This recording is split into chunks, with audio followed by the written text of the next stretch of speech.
Dan saya pernah membaca orang yang jenazahnya utuh.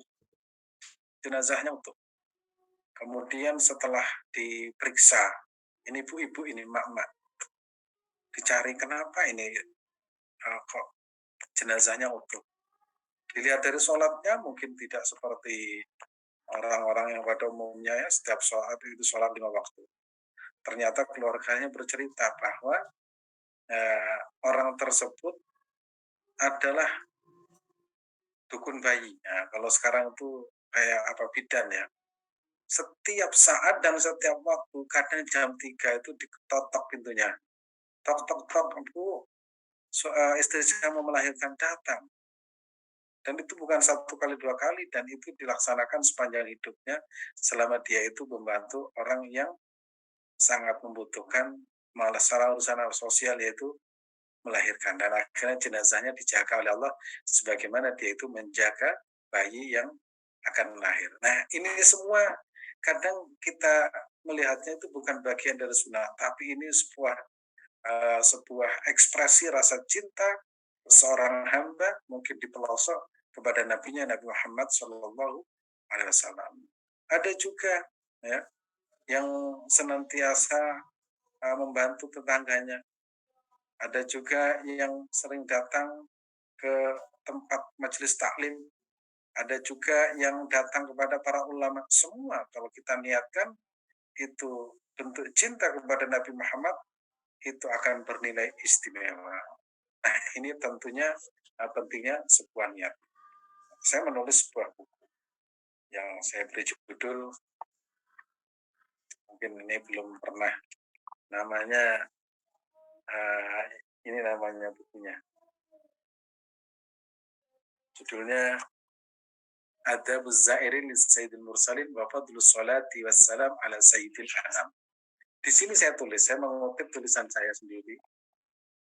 Wal iqtida'u bi Rasulillah sallallahu alaihi wasallam wa ashabihi radhiyallahu anhum jami'an min afdhalil qurubati wal ibadat ila Allah subhanahu wa ta'ala wa kharizat ila yaumil ma'ad. Mengikuti Nabi Muhammad sallallahu alaihi wasallam dan juga para sahabat, semoga Allah meridhai mereka, termasuk sebaik-baik ya amal yang mendekatkan, ibadah yang paling istimewa kepada Allah Subhanahu wa taala, dan sebaik-baik bekal untuk hari yang akan datang. Fahadhihi ni'mah al-'azimah la ya'rifu illa man dhaqaha. Ini adalah sebuah kenikmatan yang tidak bisa merasakan kecuali orang yang sudah masuk di dalamnya. Nah, ini secara khusus karena ini bulan Maulid Nabi, yaitu bulan kelahiran Nabi. Mulai kemarin saya akan menyampaikan tentang bagaimana sahabat Nabi Muhammad SAW mencintai Nabi Muhammad SAW. Nah, insya Allah minggu depan bagaimana kaum wanita itu mengekspresikan cintanya pada Nabi Muhammad SAW.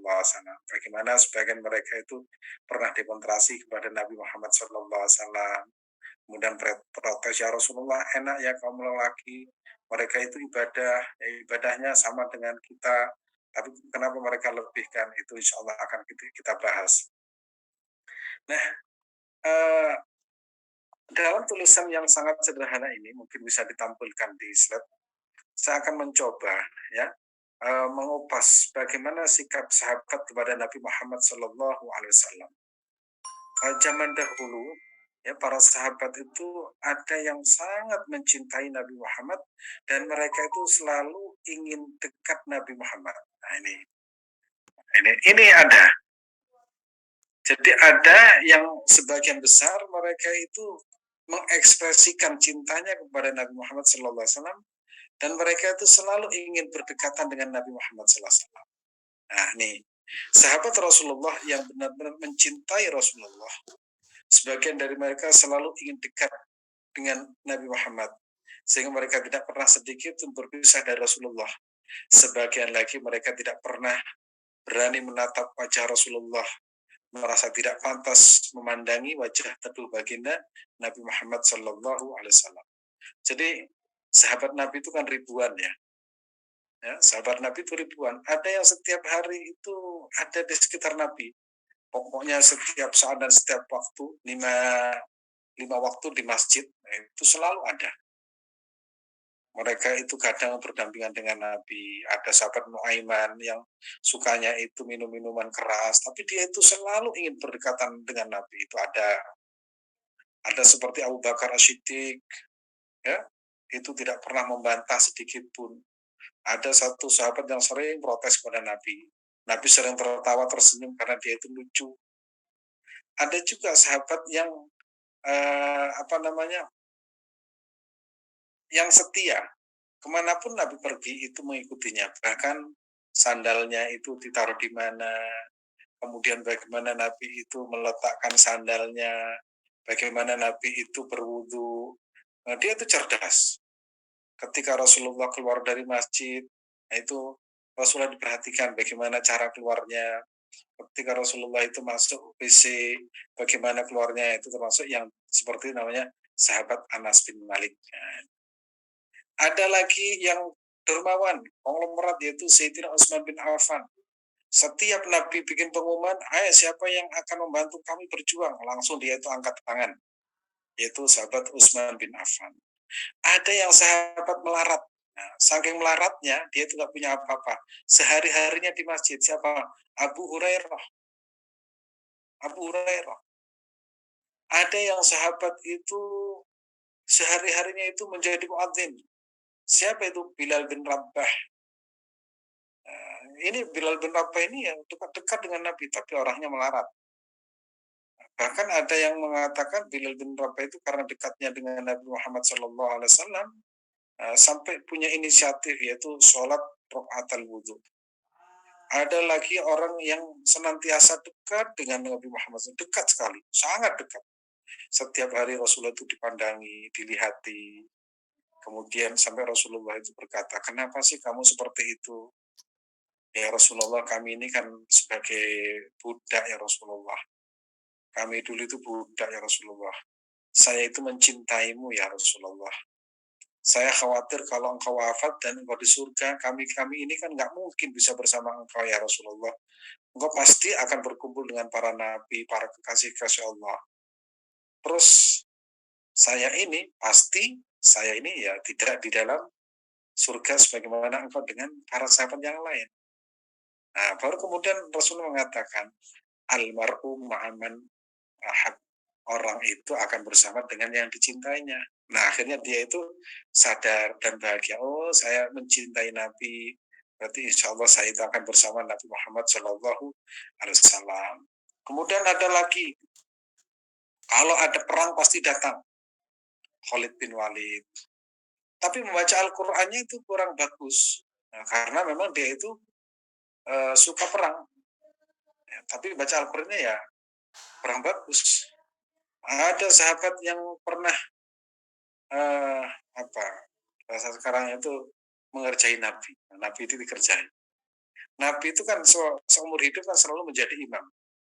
Nah, suatu saat Rasulullah SAW itu pergi, kemudian nggak datang-datang, kemudian pas waktu sholat, maka dia itu jadi imam. Siapa?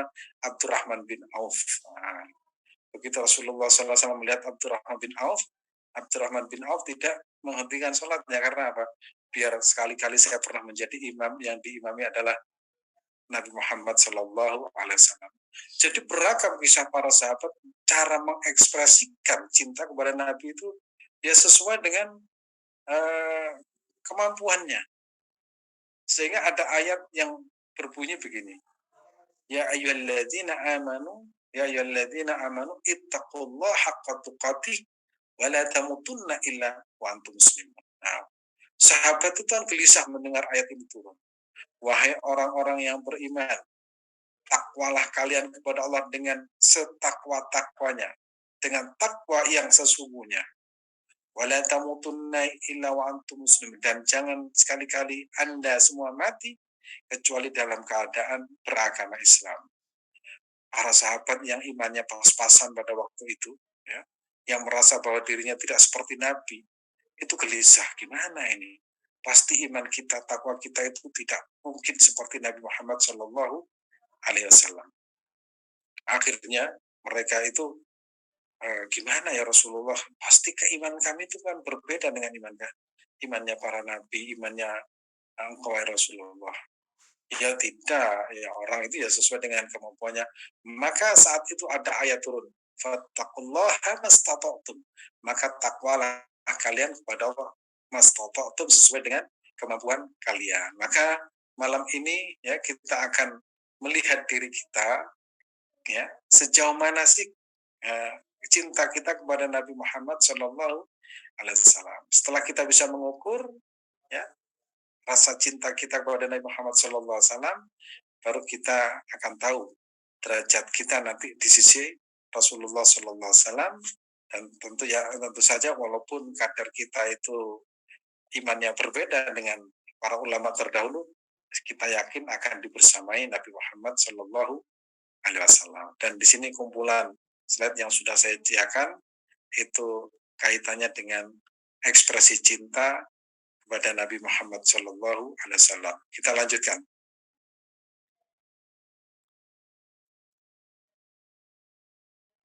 Nih kita lihat.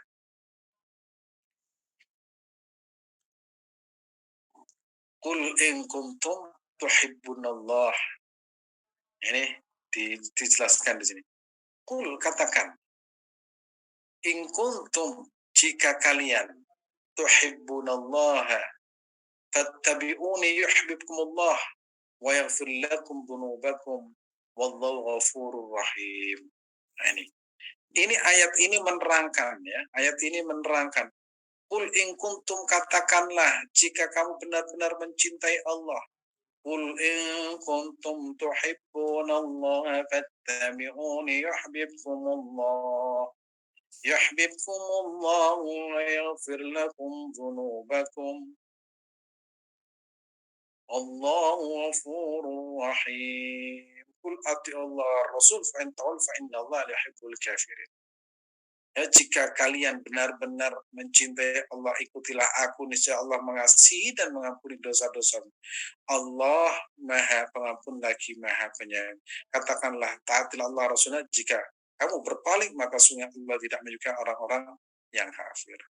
Jadi, kalau kita sudah cinta kepada Rasulullah, berarti kita cinta kepada Allah Subhanahu wa Ta'ala. Apa sih bukti cinta itu? Cinta itu kecenderungannya mengikuti yang dicintainya. Cinta itu buktinya apa? Kecenderungan ya setia kepada yang dicintainya.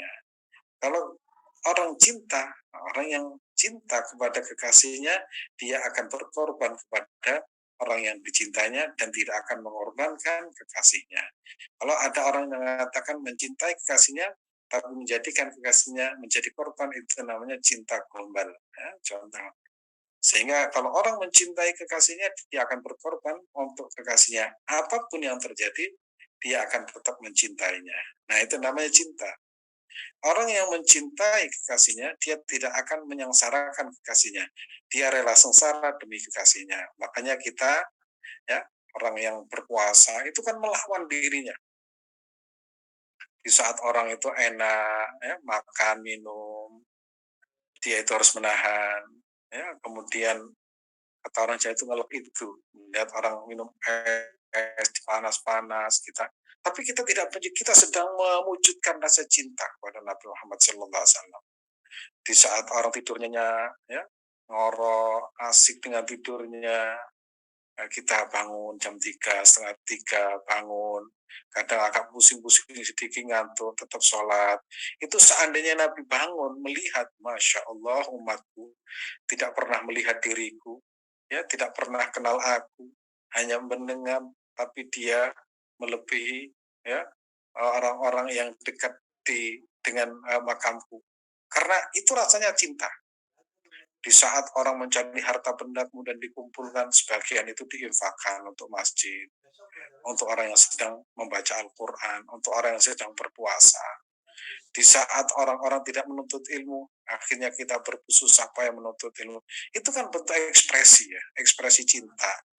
Nah, kalau sudah orang bisa menyatakan cintanya kepada Nabi, nah insya Allah dia itu termasuk orang yang mencintai baginda Rasul, berarti yang mencintai Allah Subhanahu wa Ta'ala. Jadi di sini disebutkan, Qul in kuntum tuhibbunallah fattabi'uni.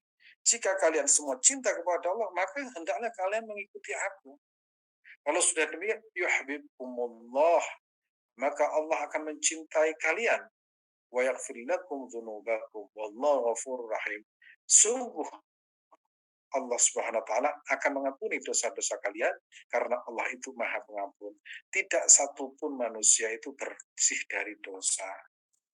Tapi ketika kita mencintai Nabi Muhammad SAW kemudian berusaha mengikuti, maka itu adalah menjadi pelebur dosa-dosa kita. Wudhu misalkan, wudhu itu kan sederhana.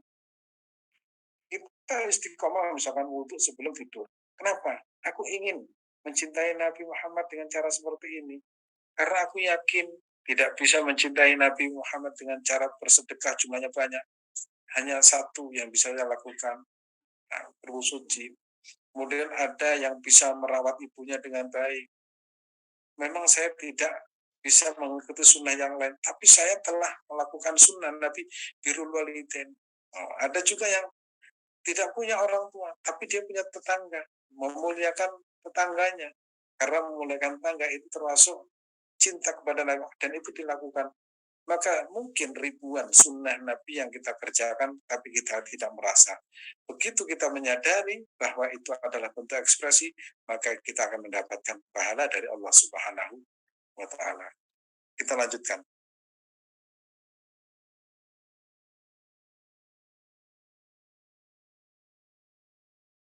Nah, yang berikutnya, nih, ini dari ekspresi sahabat Abu Hurairah ya, ketika mencintai Nabi Muhammad SAW. Biasanya orang yang setiap hari berjumpa, setiap hari ketemu itu ada dua kemungkinan. Pertama tambah cinta, yang kedua itu bosan. Nah, itu biasanya seperti itu. Misalkan ya, kan ada orang yang menikah, pasangan suami istri. Begitu awal ketemu, wah itu luar biasa.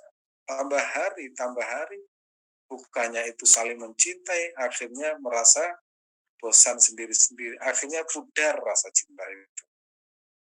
Padahal awal-awalnya itu tidak demikian. Itu terjadi.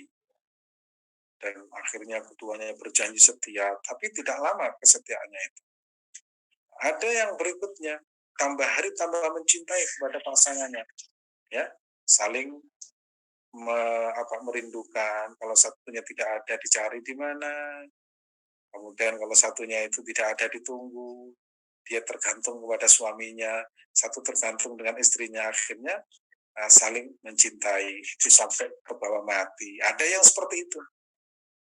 Jadi berpasangan itu dua kemungkinan, bosan. Yang kedua itu tambah lama tambah saling mencintai. Nah, jangan tanyakan kepada siapapun, tanyakan pada rumput yang bergoyang. Nah, artinya kita sendiri itu tahu kadar cinta kita kepada pasangan. Tapi kalau kepada Nabi itu pasti akan bertambah, ya, akan bertambah. Nah, ekspresi cinta itu ada yang diungkapkan dengan kata-kata, ada yang diungkapkan dengan sikap, ya. Ada yang diungkapkan dengan kata-kata, ada yang diungkapkan dengan sikap. Maka banyak para sahabat itu yang mengungkapkan rasa cintanya dengan sikapnya. Ya, segala kebutuhan Nabi itu disediakan. Ada juga yang diekspresikan dengan kata-kata. Nah, itu biasanya melahirkan orang yang puitis, ya. Nah, bentuk rasa cintanya memuji Nabi, dan dia tidak peduli karena rasa cintanya seperti itu. Ada yang tidak mau, pokoknya saya ingin istiqomah bersedekah karena saya ingin cinta Nabi bentuknya seperti ini. Ada yang seperti itu. Ada yang cintanya itu dengan menuntut ilmu. Ada yang cintanya itu bersolawat kepada Nabi Muhammad SAW. Sehingga kita kadang menggambarkan orang yang mengucapkan sholat ya Nabi salam. Itu nggak tahu kanan kiri karena dia itu membayangkan Nabi itu datang. Nah, karena itu ekspresi. Dan tidak ada satupun yang bisa menghalangi ekspresi sebuah cinta kepada kekasihnya. Karena ketika orang sudah gila kepada kekasihnya itu tidak akan mengabaikan siapapun yang datang kepadanya, apalagi itu cinta kepada baginda Nabi Muhammad Sallallahu Alaihi Wasallam. Nah, di sini Abu Hurairah itu tadi saya katakan Abu Hurairah itu termasuk di antara sahabat yang dalam kategori itu miskin lah, nggak punya rumah, tinggalnya selalu di masjid setiap hari.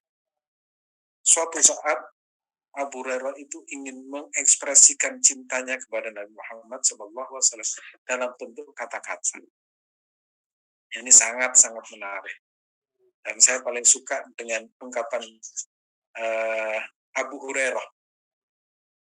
Abu Hurairah ini pernah menyebut Nabi itu sebagai kekasihnya.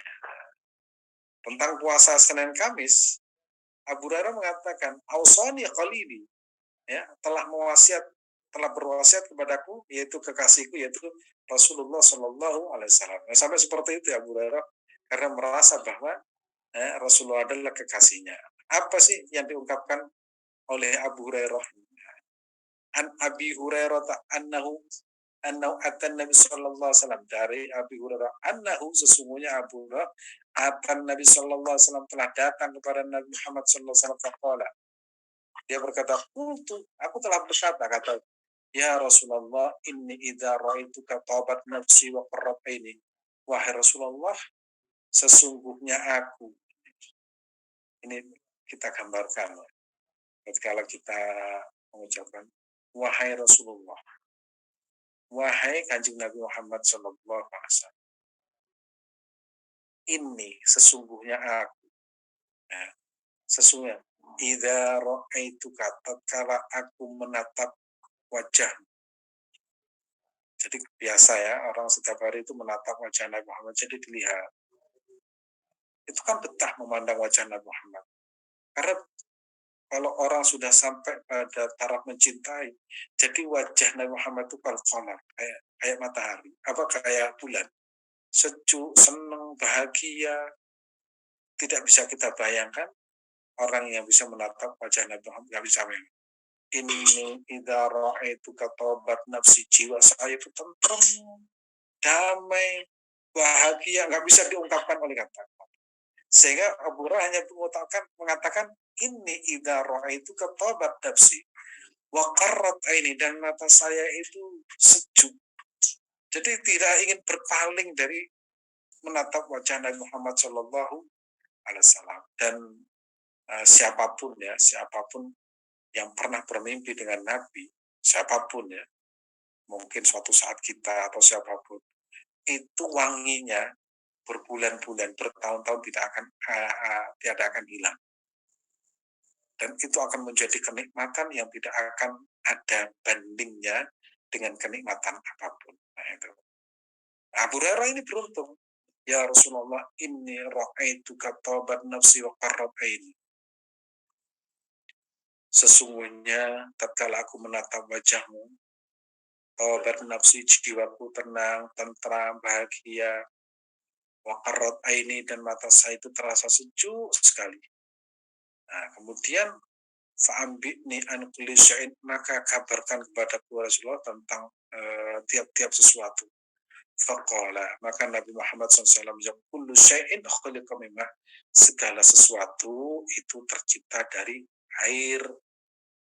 Qala faqultu ambini an amrin idza akhadtu bihi dakhulul jannah. Ayah gini ya Rasulullah, kalau begitu coba saya itu diberitahu tentang sebuah amalan ibadah atau perkara, jika aku laksanakan, atau dalam riwayat yang lain itu jika aku kerjakan, dalam riwayat yang lain an amal pada suatu perkara, idza akhadtu bihi, ya, dakhaltul jannah, jika aku melakukan amal tersebut saya menjadi ahli surga. Ya, itu menunjukkan bahwa Abu Hurairah itu sangat dekat, seolah-olah sedang berbicara, wahai Rasulullah, saya itu kalau berjumpa dengan kau, dengan dirimu itu saya sangat bahagia sekali. Dan aku kalau menatap wajahmu ya Rasulullah, aku tidak bisa berpaling lagi, betapa nikmatnya memandangi wajahmu. Tolong ya Rasulullah, berikan saya amalan jika aku lakukan amal tersebut, saya itu menjadi ahli surga. Baru kemudian Rasulullah itu menjawab. Jawaban Rasulullah itu sederhana, yaitu ilmu sosial. Contohnya, ya sudah, afsus salam, biasakan kamu menebarkan salam. Ya, biasakan menebarkan salam. Ini ilmu sosial. Sehingga orang yang ingin bahagia menjadi ahli surga, cukup dengan satu amalan, yaitu ifsa'us salam. Menebarkan salam. Menciptakan kedamaian. Menciptakan rasa nyaman kepada orang. Kita kalau hadir tengah-tengah masyarakat, kemudian rasa aman datang, rasa nyaman datang, berarti kita telah mengamalkan sunnah Nabi Muhammad, yaitu ifsa'us salam. Jadi bukan hanya mengucapkan salam, tetapi kita bisa menciptakan rasa nyaman dan damai. Jangan sampai sebaliknya, begitu datang langsung kacau, begitu datang langsung bikin galau. Sehingga Kiai Tolha Hasan itu sering menyampaikan itu, kalau ada khatib Jumat naik dalam mimbar, kemudian isi khutbahnya itu kok agak provokator, langsung tanya, tadi siapa yang khutbah? Si A, Yai. Nah, itu gak cocok itu khutbah di sini. Orang masuk masjid itu pinginnya itu tenang, pingin damai. Yang orang masuk masjid kan pingin ketentraman, kedamaian. Nanti yang bertengkar dengan istrinya pulang akhirnya rukun. Yang bertengkar dengan tetangganya akhirnya damai. Yang punya utang akhirnya itu ada jalan keluar. Bukan sampai di masjid pulang itu langsung tidak nyapa dengan tetangganya, tidak nyapa dengan temannya, akhirnya pikirannya itu negatif kepada orang lain, tidak seperti itu, ini kurang cocok. Nah itu ternyata bersumber absus salam, tebarkan salam dimanapun kita berada. Kalau perlu yang bertengkar itu menjadi damai, menjadi rukun. Dan ini ajaran Islam yang disampaikan oleh Rasulullah SAW. Dalam riwayat yang lain, ini adalah ceramah Nabi Muhammad SAW ketika sampai di Madinah. Dan itu disaksikan oleh Abdullah Salam. Abdullah Salam itu suatu saat di Madinah itu melihat Nabi Muhammad naik mimbar. Maka Abdullah Salam ini orang Yahudi, orang Israel. Waktu itu belum masuk Islam. Diintip, katanya.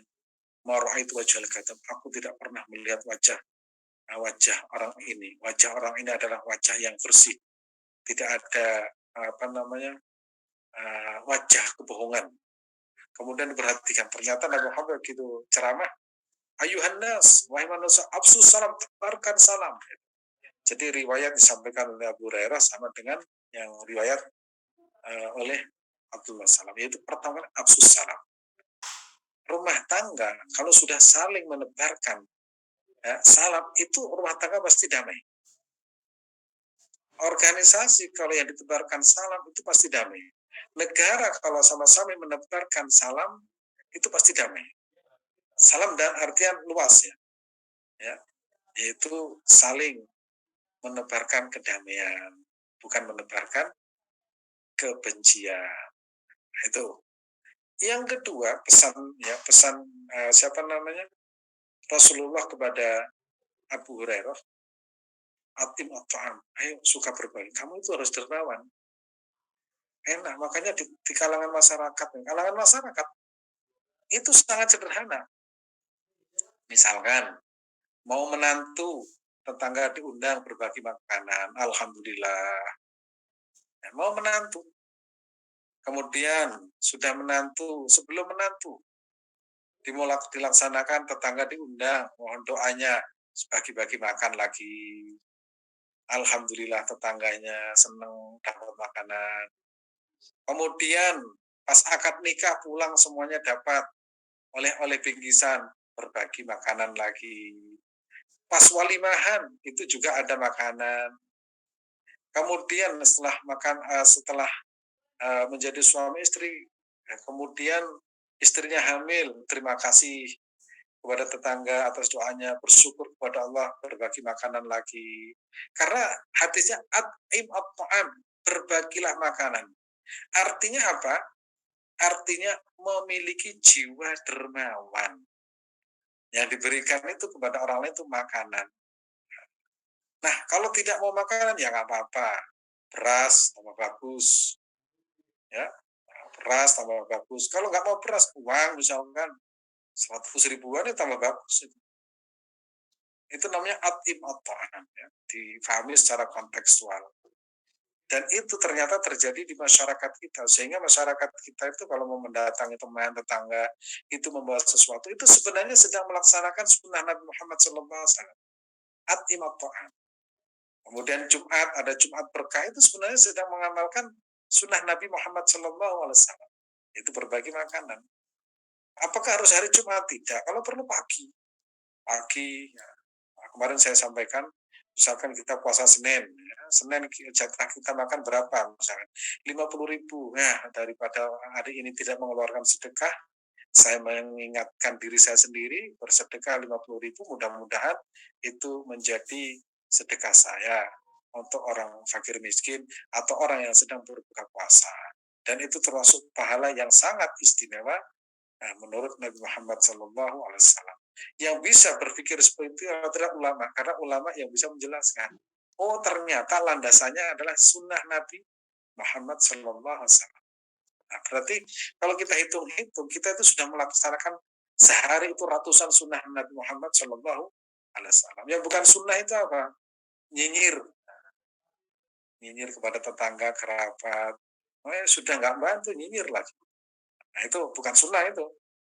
Karena membuat orang itu sakit hati itu termasuk pelanggaran dalam ajaran Nabi Muhammad SAW.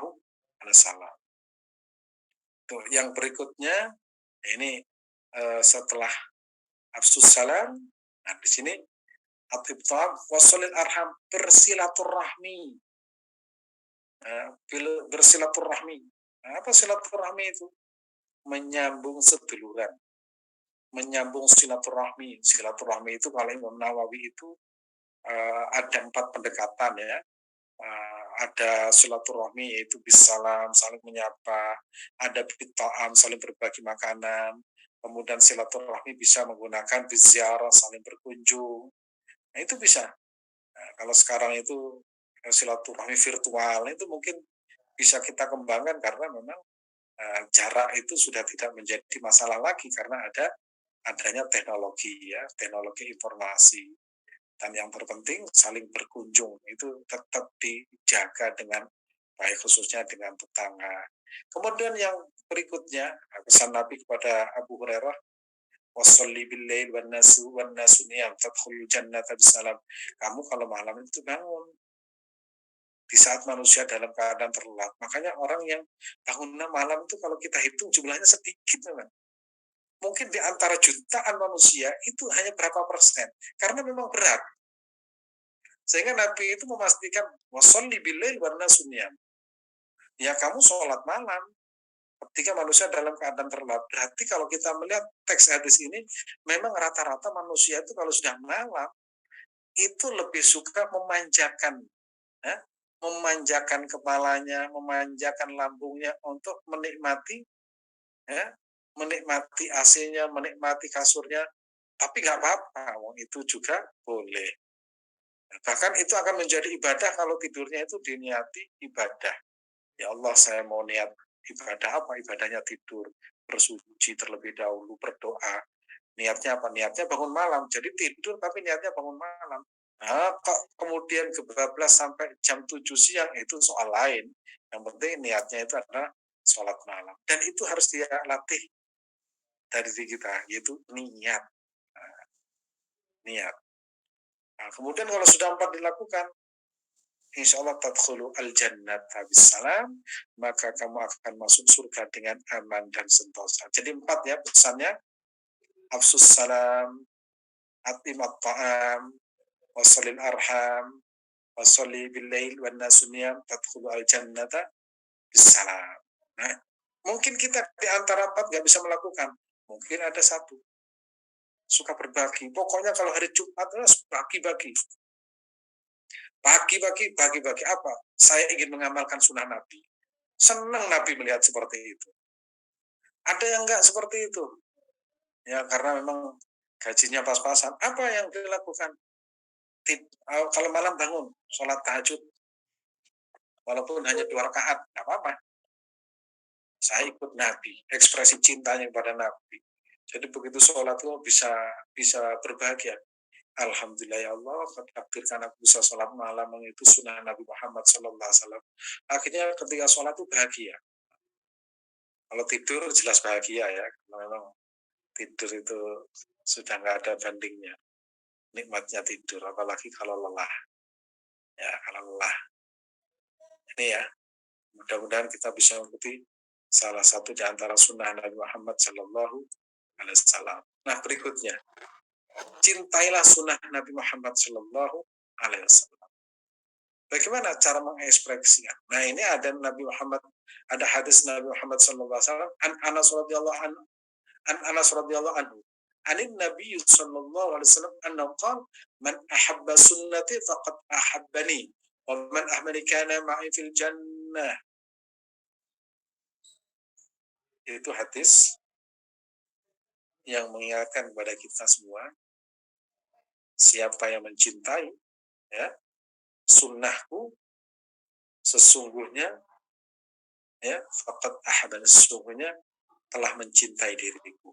Dan barang siapa yang mencintai diriku, karena ma'i fil jannah, maka akan dibersamai Nabi Muhammad di dalam surga. Katanya akan bersama saya di dalam surga. Jadi sering saya sampaikan, ibadah itu kalau misalkan kalau kita laksanakan, itu biasanya balasannya itu surga. Tetapi kalau ibadah yang sifatnya sosial, itu bukan hanya di surga, tapi dibersamai Rasulullah Shallallahu Alaihi Wasallam. Apa saja? Misalkan menyantuni anak yatim, ya itu jelas. Ana wakafil yatim fil jannati hakata, saya beserta penyantun anak yatim di surga begini. Bukan hanya di surga, tapi dibersamai Nabi Muhammad Sallallahu Alaihi Wasallam. Dan hampir semua ibadah-ibadah yang sifatnya itu sosial, itu Nabi itu merekomendasikan untuk dikerjakan dan akan dibersamai oleh baginda Rasulullah Sallallahu Alaihi Wasallam. Jadi cintailah sunnahku. Apa saja? Apa sih yang kita lakukan sekarang yang bisa dan kita mampu? Ya istiqomah lah.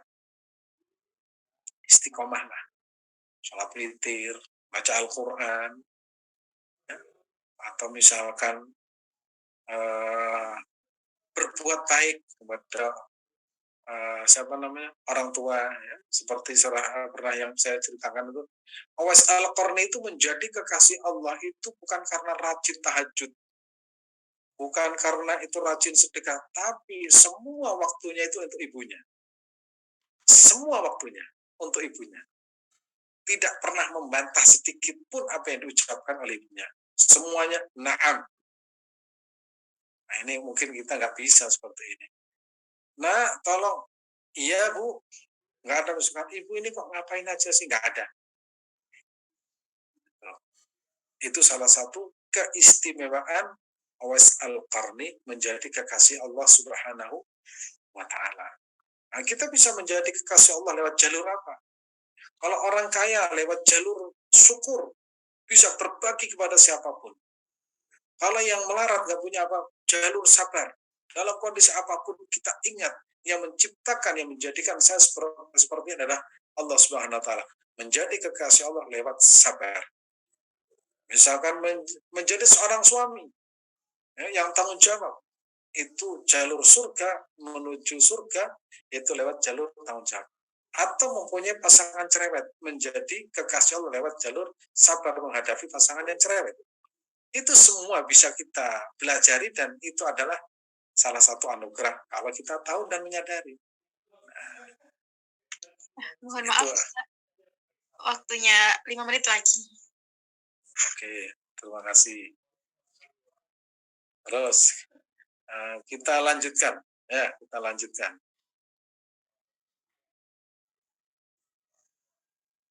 Sekarang ekspresi cinta Nabi dalam ibadah madhah. Ibadah madhah itu ibadah yang sifatnya itu murni. Misalkan menjaga sholat 5 waktu. Ya, inna sholata kanat 'alal mu'minina kitaban mawquta. Terus pokoknya namanya sholat dijaga benar-benar waktunya.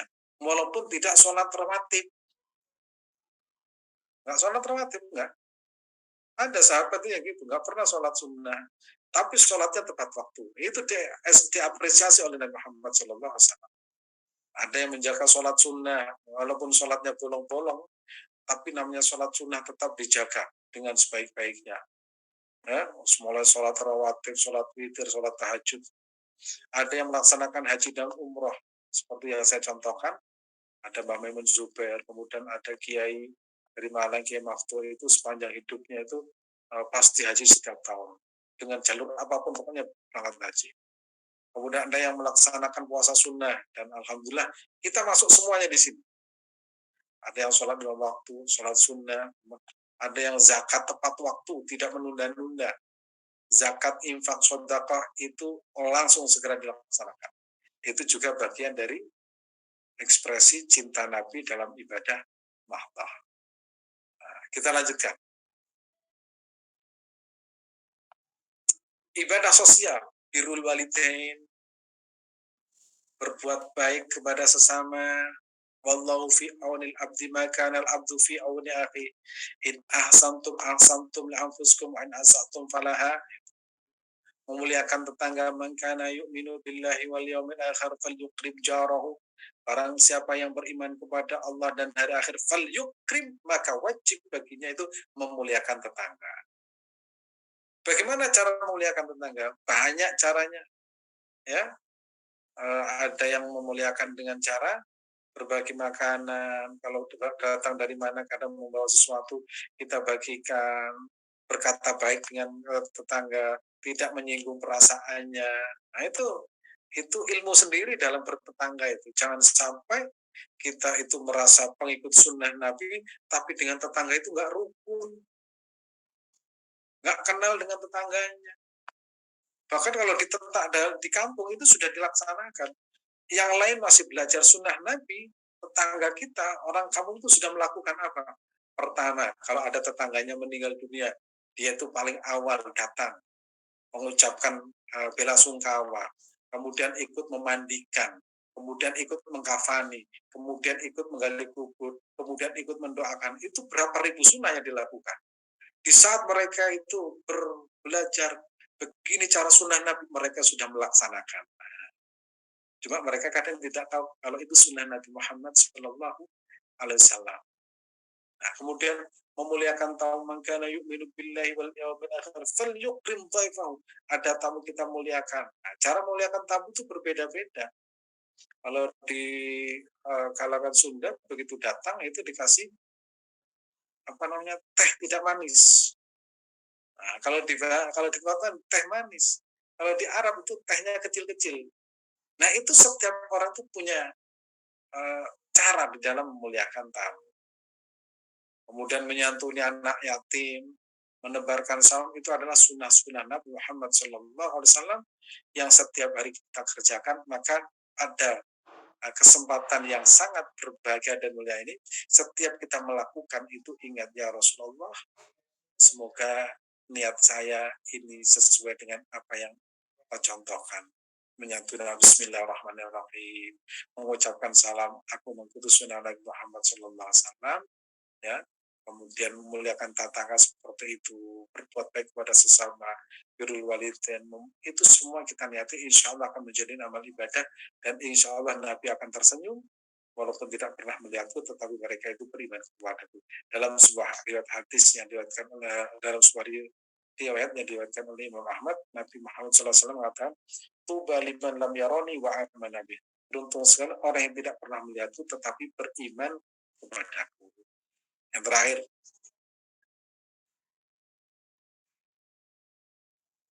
may yuti'ir rasul faqad atau Allah, barang siapa taat kepada Rasul, sesungguhnya dia benar-benar taat kepada Allah. Man tawalla fama arsalnaka alaihi hafizah.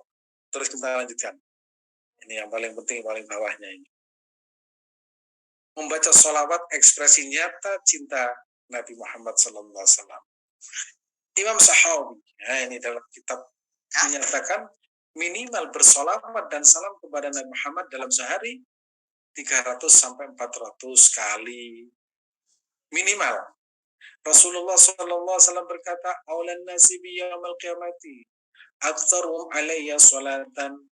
Orang yang paling dekat denganku di hari kiamat nanti adalah orang yang paling banyak bersolawat kepadaku. Allahumma sholli wa sallim wa barik alaih. Inna Allah malaikatahu salluna ala nabi. Ya ayyuhalladzina amanu sallu alaihi wa sallimu taslima. Terima kasih, saya kembalikan kepada Mbak Moderator. Mbak Moderatornya ini baru ini. Ya, baru. Moderator baru. Baik, Ustaz. Terima kasih untuk materinya. Nah, selanjutnya sesi tanya jawab. Tapi saya izin untuk menyampaikan informasi bahwasannya program dari Lazizabilillah melakukan atau melaksanakan program yakni bedah rumah. Jadi bedah rumah ke-33 yaitu rumah Pak Son. Nah, progres pembangunannya masih 30%. Masih butuh banyak material, pasir, semen, dan lainnya. Dukung terus bedah rumah Pak San bisa melalui link donasi yang sudah disediakan. Terima kasih untuk kesempatan waktunya. Langsung saja, selanjutnya ialah sesi tanya jawab. Baik, saya lihat di kolom komentar sudah banyak sekali ya Ustadz ya jamaah yang bertanya. Oke, sebentar, saya akan membacakan pertanyaannya.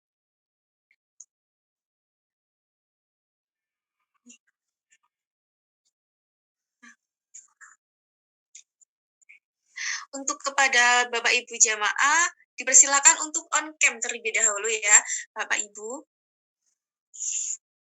Nah.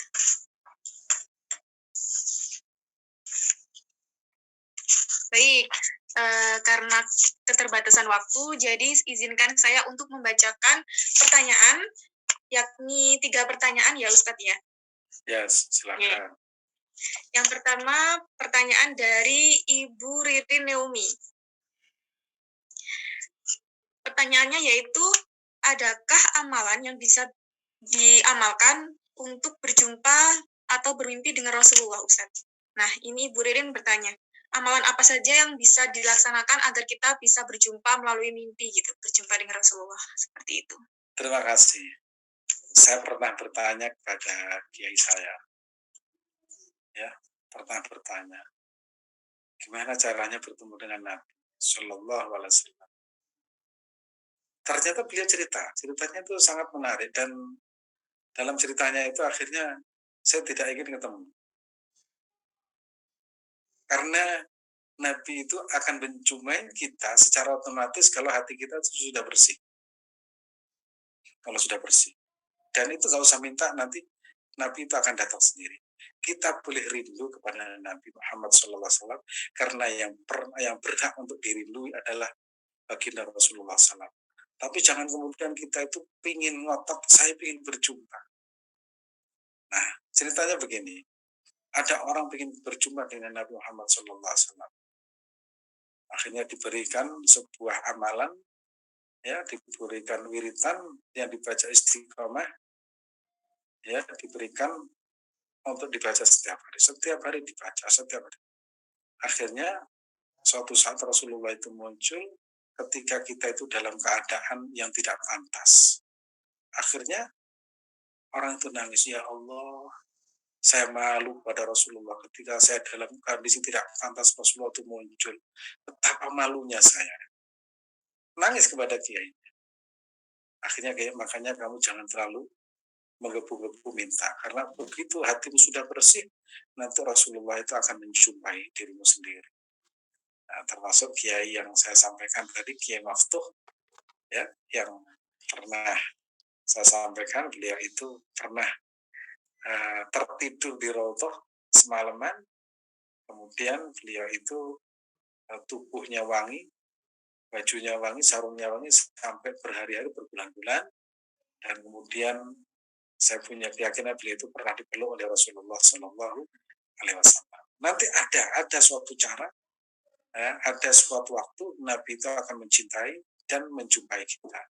Nah, yang harus kita lakukan sekarang adalah bagaimana berusaha sekuat tenaga untuk memperbanyak sholawat kepada Nabi Muhammad, mengikuti sunnah-sunnahnya, menjaga lisan, menjaga hati kita dari hal-hal yang tidak pantas. Insya Allah itu akan menjadi wasilah untuk berjumpa dengan Nabi Muhammad Sallallahu Alaihi Wasallam.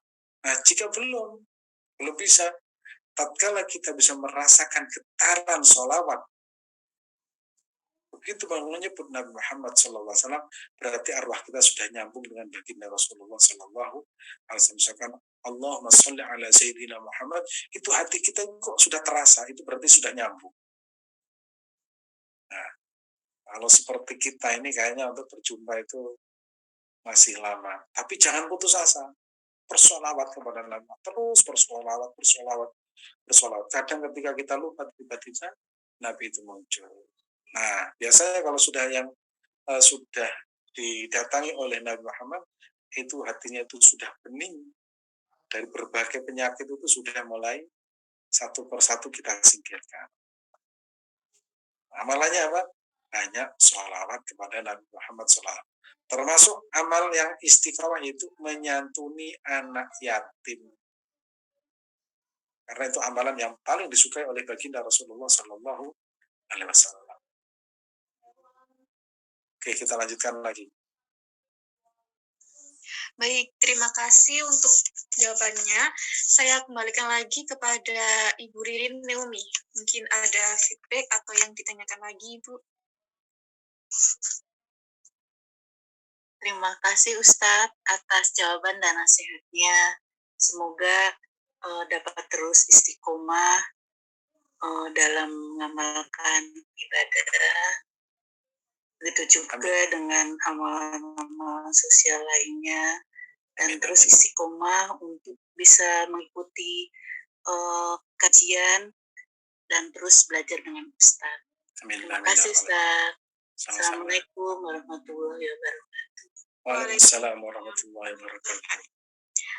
Pertanyaan selanjutnya, mungkin saya memberi kesempatan untuk Bapak Ibu jamaah yang telah on cam ya Ustaz.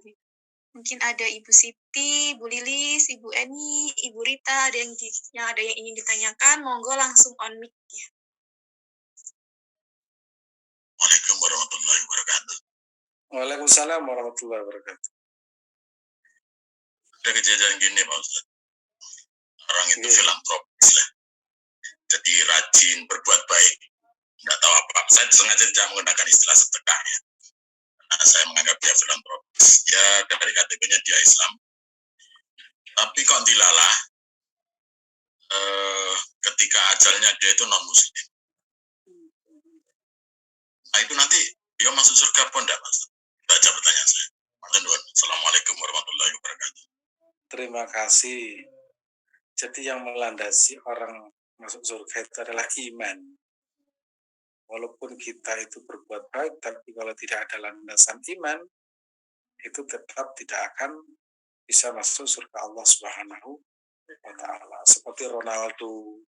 Ya, Ronaldo itu kalau berbuat baik itu kan bukan satu kota itu di Santorini, tapi satu Palestina. Nah, itu berapa triliun ya. Tapi tidak ada landasan iman. Ya, yang menjadikan perbedaan itu antara kita dengan yang lain itu adalah imanan wahtisaban. Nah, jadi iman kita. Baru landasan itu ada konsekuensi dari iman itu seperti sholat, puasa, zakat, haji, ya, kemudian umroh, birrul walidain itu karena konsekuensi dari iman kita. Makanya kalau ada orang baik kita doakan saja menjadi orang yang mendapat hidayah. Bukan hanya orang baik, yang tidak baik pun itu kita doakan. Jangan sampai yang baik kita doakan, yang tidak baik kita tidak mau doa. Berarti kita itu memilih, sedangkan Allah itu tidak pernah pilih kasih. Semua Allah yang dikehendaki oleh Allah itu akan terjadi. Dan mudah-mudahan orang-orang yang dikehendaki oleh Allah Subhanahu wa Ta'ala seperti siapa? Umar bin Khattab. Ya, kalau kita melihat sejarah atau sirah nabawiyah, di zaman Nabi itu ada 2 Umar. itu semuanya keduanya itu galak, keduanya hebat, kuat, keduanya kaya raya, keduanya itu orang Quraisy, keduanya itu disegani, keduanya itu tidak pernah tidak pernah kalah dalam bertarung. Nah, pertama yaitu Umar bin Khattab, yang kedua adalah Amr bin Hisham. Rasulullah pernah berdoa, Allah ma'azal Islam bi ahadi umarain. Ya Allah, kuatkanlah Islam dengan salah satu Umar. Nah, ternyata Allah SWT memilih Umar bin Khattab menjadi orang yang memeluk Islam dan akhirnya membela Islam. Amr bin Hisham yang disebut dengan Abu Jahal itu justru mati dalam keadaan kafir. Maka kalau hidayah kita tidak akan bisa memilih, itu murni ketentuan Allah Subhanahu wa Ta'ala. Tapi kita boleh berdoa dan kita berdoa mendapatkan pahala. Selebihnya yang mengabulkan adalah Allah Subhanahu wa Ta'ala. Demikian. Baik Ustadz, terima kasih untuk jawabannya. Kemudian saya kembalikan kepada Bapak yang bertanya tadi, untuk mungkin ada feedback atau yang masih ganjal bisa ditanyakan kembali. Sudah cukup ya mungkin? Sudah cukup. Oke, selanjutnya masih ada waktu sekitar 10 menit. Saya beri kesempatan untuk Bapak Ibu jamaah, mungkin yang ingin langsung bertanya bisa on kamera, bisa on mic, monggo Ibu.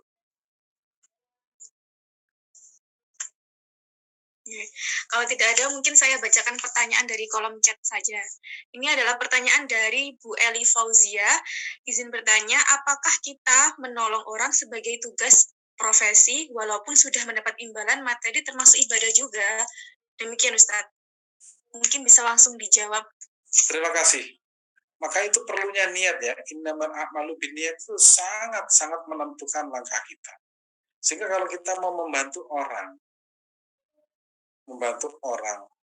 baik itu kaitannya dengan pekerjaan, kita tetap nilainya itu ibadah. Kalau kita niatnya ibadah ya. Misalkan pekerjaan mengajar di kampus, kita niatkan ya Allah, mau berikan kesempatan untuk mengajar, walaupun setiap bulan itu digaji. Tapi begitu kita mengajar di tempat yang tidak ada gajinya, itu jauh lebih semangat. Nah, itu jauh lebih semangat. Karena biasanya orang semangat itu ketika ada gajinya, ketika nggak ada gaji itu semangat. Nah, saya itu belajar dari para guru-guru itu seperti itu. Tetap mengajar, tapi di tempat yang tidak ada sesuatunya, kita tuh lebih semangat. Karena apa? Inilah cara saya mendapatkan ridho Allah Subhanahu wa Ta'ala, cara saya di dalam menggapai ampunan Allah Subhanahu wa Ta'ala. Karena mengajar itu termasuk melebur dosa. Jadi nggak usah beristighfar, itu kalau kita ngajar ikhlas, itu bisa melebur dosa dan bisa menjadi penambah ilmu juga. Dan kalau orang mengamalkan, kita mendapatkan pahala dari situ. Jadi itu juga yang dilakukan oleh para ulama termasuk Mbak Maimun Zubair, guru-guru kita. Itu kalau ngajar di musola itu semangat, padahal nggak ada gajinya. Padahal kita yang mengeluarkan malah. Tapi semangatnya itu lebih tinggi karena apa? Dengan seperti itu akhirnya itu menjadi kafarat. Sehingga tidak semua itu dinilai dengan materi. Nah, kalau ada misalkan membantu orang, itu semangat. Tapi kalau bekerja niat juga. Bekerja itu juga nilainya ibadah. Ala kulli hal, segala sesuatu kita kata niatnya kita sandarkan kepada Allah Subhanahu wa Ta'ala sehingga akhirnya semuanya bernilai ibadah. Termasuk ngaji malam ini kita niatkan menambah pengetahuan tentang sunnah Nabi dan mudah-mudahan Nabi itu berkenan menerima ini semua menjadi amal ibadah kita dan Nabi itu insya Allah menjadi saksi dan kelak akan memberikan syafaat kepada setiap umatnya yang pernah mendalami atau mengamalkan dari sunnah Nabi Muhammad SAW. Demikian. Baik, terima kasih untuk jawabannya. Jadi semua tergantung pada niat kita, gitu ya Ustadz ya. Selanjutnya Ustadz, ini ada pertanyaan dari Bu Rani Azrami. Ada Ustadz, permisi izin tanya, adakah doa biar khusyuk dalam sholat? Nah, mungkin biasanya dalam sholat itu kita terbayang-bayang jemuran, terbayang-bayang apa gitu Ustadz ya. Mungkin ada tips itu gimana biar kita khusyuk gitu dalam sholat. Ya, itu pengalaman pribadi yang disampaikan tadi, jemuran.